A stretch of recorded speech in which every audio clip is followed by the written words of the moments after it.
আল্লাহর নবী নূহ আলাইহিস সালাম তিনি আপনি যা যা বলেছেন ঠিক তা তার উম্মতের কাছে পৌঁছে দিয়েছে। এবার নূহের উম্মতের সাথে আমাদের ঝগড়া লাগবে। তারা বলবে তোমরা আসছো আমাদের হাজার হাজার বছর পরে, তোমরা কি করে জানলা? তোমাদের সাক্ষী ধর্তব্য হবে না? আমরা তখন বলবো আমাদের কোরআনে তোমাদের নবীর নামে আল্লাহ তাআলা একটা সূরা নাজিল করেছেন, সূরাতে নূহ। আওয়াজ করে পড়েন আল্লাহু আকবার।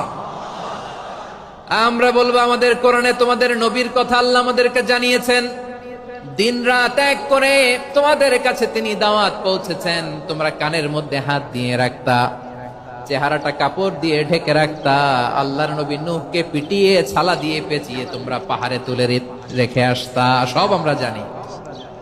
আমরা যখন বলবো এই কথা, নূহের উম্মত চুপসে যাবে। তখন আমরা সত্য বলেছি কিনা এটা আল্লাহ তাআলা জানতে চাইবে বিশ্বনবীর কাছে। তখন বিশ্বনবী আমাদের পক্ষে সাক্ষী দিবেন। আওয়াজ করে বলেন আল্লাহু আকবার।